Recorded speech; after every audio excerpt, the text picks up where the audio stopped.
Yo, what's good, y'all? It's your boy Rob. This is my first Raider vlog post.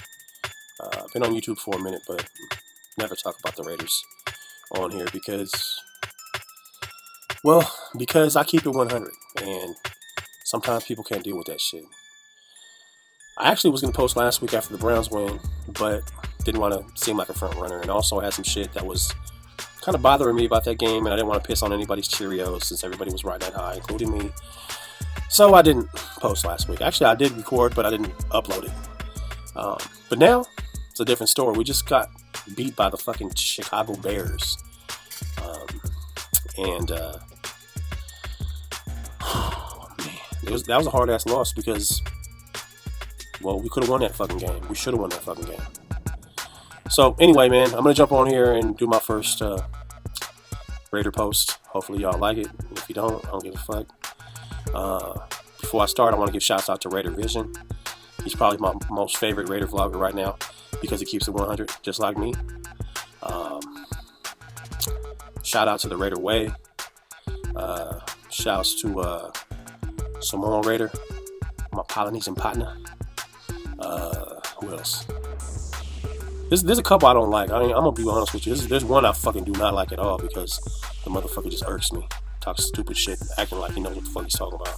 When I know he don't, but I'm not gonna say no names. I'm not gonna call no motherfuckers out right now. Maybe next week. So anyway, jumping into it, man.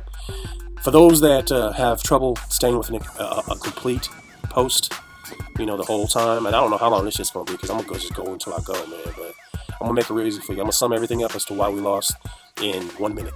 Okay. Reasons why we lost. Coaching staff, you cost us the fucking game. Not Lamont Murray. Latavius Murray. Who the fuck is Lamar Murray? He ain't a basketball player. Latavius Murray, you costed us the motherfucking game. Ray Armstrong, your ass, I don't know how the fuck you managed to do it, but costed us this fucking game. And DJ Hayden, you obviously always cost us the fucking game, but again, you cost us this fucking game. Alright, so going in, the 2-1 record that we had a whole bunch of y'all crowning the motherfucker, okay? I am king shit of Fuck Mountain. Why would you fuck with me? And I am all for getting hyped about your team after a win, after 2 back-to-back wins, but keep it 100, okay? Now, I don't know what y'all was watching after that Cleveland Browns game, but them motherfuckers got lucky that we won that game. There was some shit that happened in that game that happened again today, and that shit needs to be fixed, okay? Again, I'm all for getting hyped about your team, but that's why I didn't post last week, man, because I would have came on there and talked the same shit that I'm talking right now, even after that win, and, I didn't want to fuck up everybody's good vibe. Now everybody's pissed off like me, or actually everybody that counts is pissed off like me, so I think it's appropriate to come out here and say what I'm about to say. Now, the Bears were 0-3, but they lost to 3 very good teams, right? So I wasn't really looking at them like an 0-3 worst team in the NFL type game. Now, you can call it trap game, and I don't believe in that trap game bullshit either. I knew that the Bears were going to be hard to beat, especially in Chicago, whether it was Jay Cutler's ass playing or their backup playing. So I coming in, I knew, number one, that we weren't where we needed to be to say, yeah, we're going to blow this fucking team out, or we're going to win this game, even though we're on the road. And I knew that the Bears were better than their record showed them to be. So, us losing this game wasn't a huge shock to me. I thought we was going to win this motherfucking game, and I think we would have won the game if not for a few fuck-ups. And I've already mentioned a few fuck-ups as to why I thought we lost this game. So I'm going to start with the defense, man. The weakest D in the entire NFL going into the game. That's a fucking shame, okay? We got a head coach that's a defensive specialist, okay? We got a defensive coach that's supposed to be some prodigy coach in Ken Norton Jr., but yet we have the worst defense in the league, 32nd ranked defense going into this game. It can't get much fucking better after what I saw today, but I'm going to assume that we're still the weakest fucking defense in the league, although there's some teams that got blown out today, so I'm not sure. Defense, 3rd down stops. We can't get that shit done. We didn't get it done against Cleveland. We didn't get the shit done against fucking Baltimore. We sure the fuck didn't get it done against Cincinnati. And again, against Chicago, we could not stop a motherfucker on 3rd and long or 3rd and short. We didn't stop him one time on 4th and 5, but we'll talk about that later. The thing that really bothers me about not stopping him on 3rd down and getting off the fucking field is when we went in at halftime. Okay, when you go in at halftime, you sit down with your coaches and you discuss things that are not going your way and how to fix them. Okay, obviously stopping a motherfucker on 3rd down was not going our way in the first half. We went in at halftime, came out and still couldn't stop a motherfucker on 3rd and long, giving up a 3rd and long on the second drive of the second half on a motherfucking weak ass screen pass. I mean, goddamn, make some adjustments. No push up the middle. Allowing Cutler to step up in the pocket and throw the ball. If you allow a quarterback like Cutler those extra 2 to 3 seconds to find a motherfucker open, he's going to find that motherfucker open. Especially considering our corners are shitty as hell. If we're not covering the tight ends, which we obviously haven't been this whole fucking season, then there got to be some kind of pressure up the middle, right? I mean, we're not dropping in linebackers back. We're not asking our middle guys to just kind of contain and let our edge rushers hunt. And the edge has been looking good. Khalil Mack and Alden Smith, man, them motherfuckers put some pressure on. But if we got no push up the middle, all that quarterback's gonna do is step up in the pocket and buy us some extra time. Gotta have that push up the middle. It's not happening. I don't know who the fuck is in for Jelly Ellis right now. I know Danico Autry made some plays, but between Tuck, Williams, and whoever the fuck else is on the line, they need to stunt or some shit to get something going on up the middle, because that straight bull rush ain't fucking happening. Okay? We need pressure up the middle. Bottom line. Gotta have it. Like I said, the edge rush was cool. Mack and Smith, Alden Smith is doing their shit. But Woodson should not be the first contact on a run up the middle every single fucking time. Where are the linebackers, man? Huh? Ken Norton Jr.? Where's your fucking linebacker crew? Alright. Moving on to offense. I'm trying to make this post quick because I just tried to do this shit and it took like fucking half an hour, so I'm trying to make it quicker. Offense. Wasted ass plays. Early in the series especially. I know that we're trying to establish the run, keep the defense honest so we can throw over the top when they go 8 in the box and all that bullshit. But if it ain't working, then make an adjustment, okay?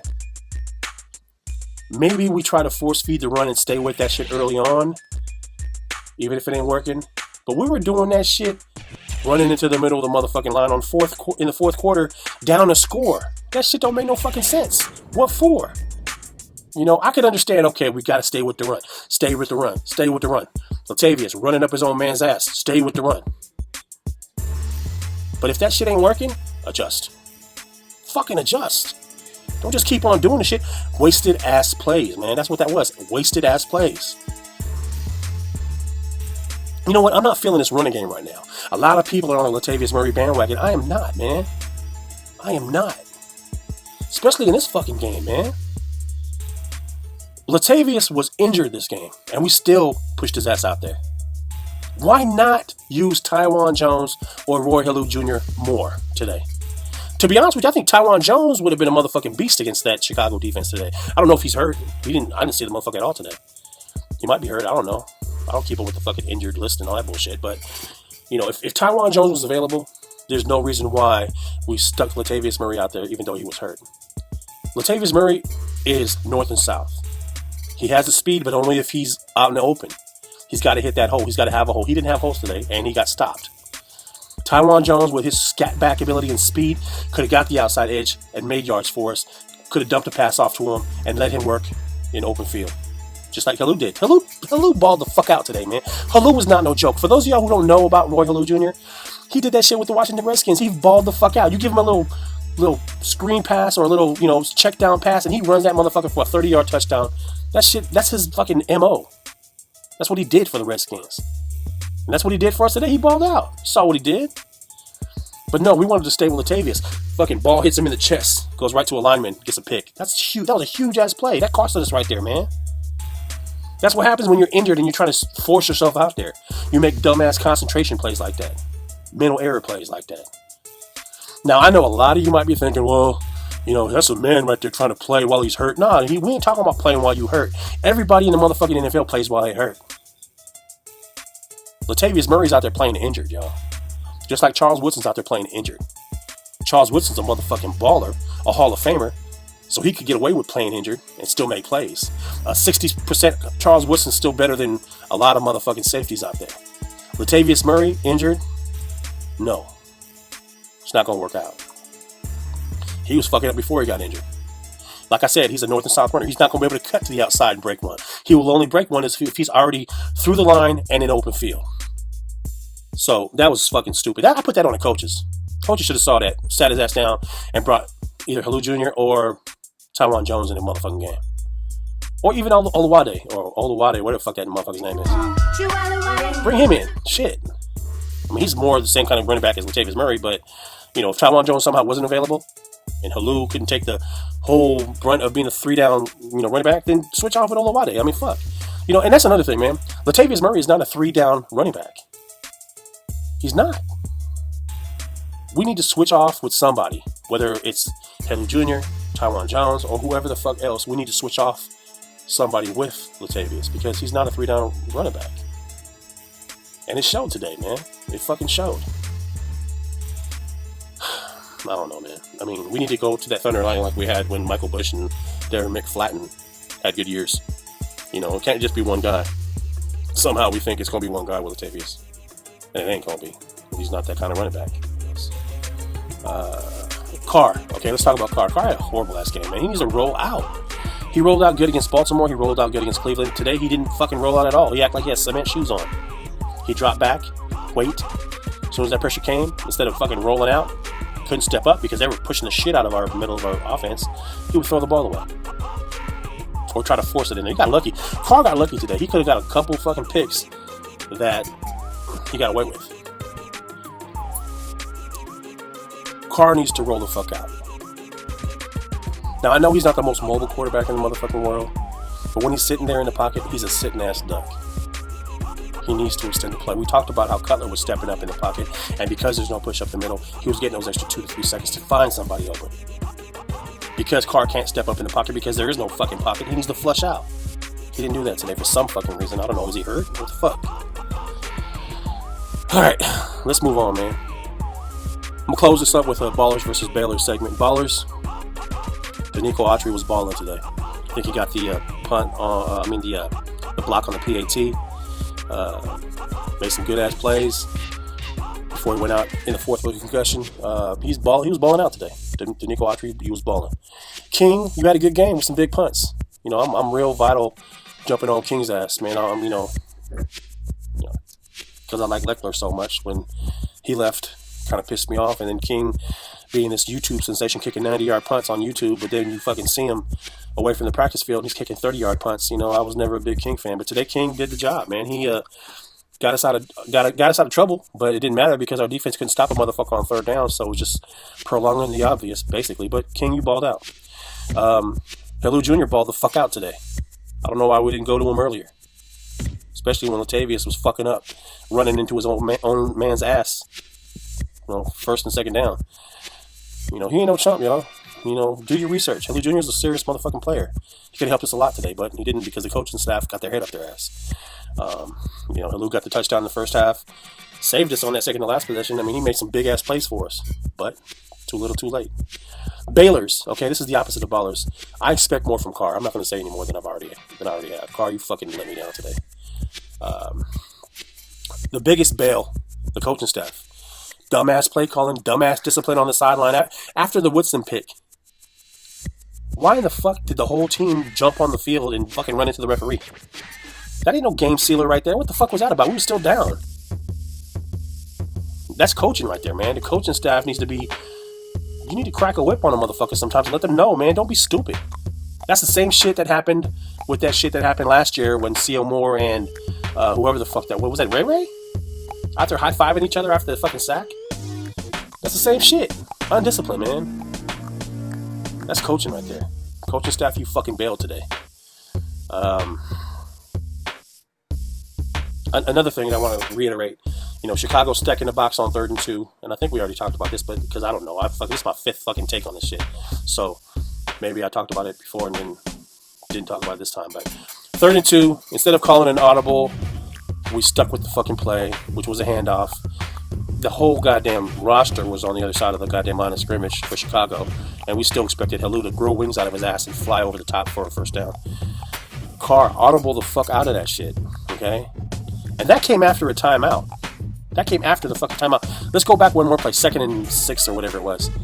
Why in the fuck, since you already have the field goal, Why don't you take a shot downfield at the goddamn end zone on 2nd and 6? And even 3rd and 6 if you got an incomplete pass then. You got the field goal in your pocket. Okay? But no. You want to do a run up the middle with Halou, which obviously wasn't going to go anywhere, but Halou was smart enough to bounce that shit to the outside, and he's got the feet to get out there, and he gained like 4 yards to make it a 3rd and 2 play. Then we call the timeout. The only thing that could have been talked about in that fucking timeout is, look, we need 2 yards to keep this game going. If you get this 2 yards, we're going to win the game because we're going to be able to run the clock out. They're going to start calling their timeouts. We're going to kick the field goal, go up, and we're going to leave them with like a minute left to get the shit done. And that's not going to happen. That's the only thing that could have been said in that timeout. And here it is. I'm going to tell you exactly what should have been said in that timeout after the 2nd and 5 play or whatever it was. 2nd and 6. And then it brought us to 3rd and 2. They called the timeout. Here's the only thing that should have been said. Okay, we're going to call the handoff. If they stack the line, I want you to audible out. We're going to spread our tight ends or our receivers or Reese or whoever the fuck is stacked on the line. We're going to spread them out. And if them motherfuckers don't follow them out there, that's an easy fucking first down. And we might even be able to check down for the first down and look for a motherfucker deep. But what we don't want to do is still hand the ball off to this motherfucker on 3rd and 2 if everybody and their mama is on the goddamn line of scrimmage. That's the only thing that should have been said at that timeout.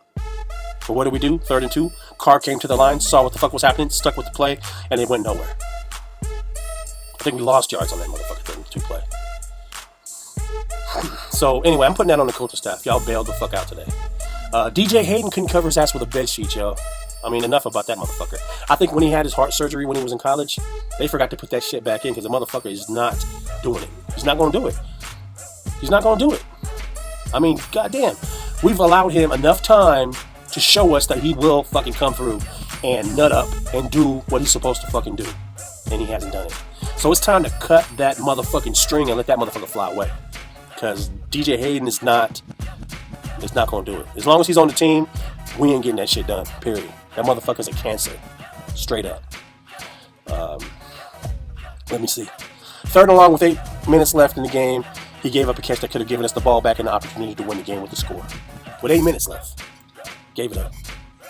He gave up some big plays on the final Bears drive that would have won it for us. If he had any fucking balls at all, could have made a play. Didn't do it. DJ Hayden, of course you did. You bailed out. My last bailer is fucking Ray Armstrong, okay? He needed to make... I don't know how the fuck Ray did this. I still can't understand how the fuck he managed to do this. But he sat on his ass the whole fucking game, right? We bring him into the game to make one fucking play on 4th and 5. One play. Ray, make one fucking play. 4th and 5. Make one play. Just one play. Just one. To win the game. And he could not do that shit. Yeah, he tried to tip the ball out. First of all, 4th and 5, why aren't you cracking that motherfucker off the line of scrimmage? Why are you letting him run his route on 4th and 5? That's right. You think C.O. Moore might have made that fucking play? Goddamn. Ray.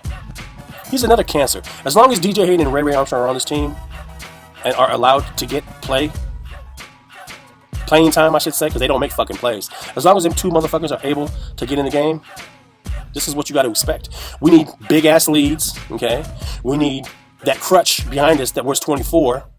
When they fuck up, he's got to come in there and mop their fuck up, okay? Or we're going to fucking lose. Straight up. That's it, man. This is my first post. Let me know what y'all think. Shout outs again to the Raider Vloggers that's keeping it real. Down from day one. And all you bandwagon motherfuckers, jump the fuck off and stay the fuck off. Don't come back after we beat the donkey's ass and want to come back and be fucking there with your silver and black pom-poms, because that shit ain't happening. I dealt with that shit in the basketball season when all these new motherfucking Golden State Warrior fans popped up out of nowhere. And I'm not dealing with that shit with this Raider team, man, because these Raiders, man, hell no. Hell no. Stay off the motherfucking bandwagon. This your boy Robin. I'm out. Peace. Stay up. Shotguns in the mouth. I ain't never been no square, far from a softie. Bitches can't understand why they can't keep their eyeballs off me. Some call it swagger, but I don't say that word, I'm Bayborn. It's always on the bitch, cause that's the way I stay warm. You think you pimpin' with that JCPenney Claiborne? How the hell you pimpin' when I see you with the same swarm of broke hoes that no one knows? Taking them to the show pen, they fingers and they toes. Bro, you supposed to keep them hoes in ballerina shoes. Tiptoeing and spinning on the dick, that's how my pockets grew. Get up.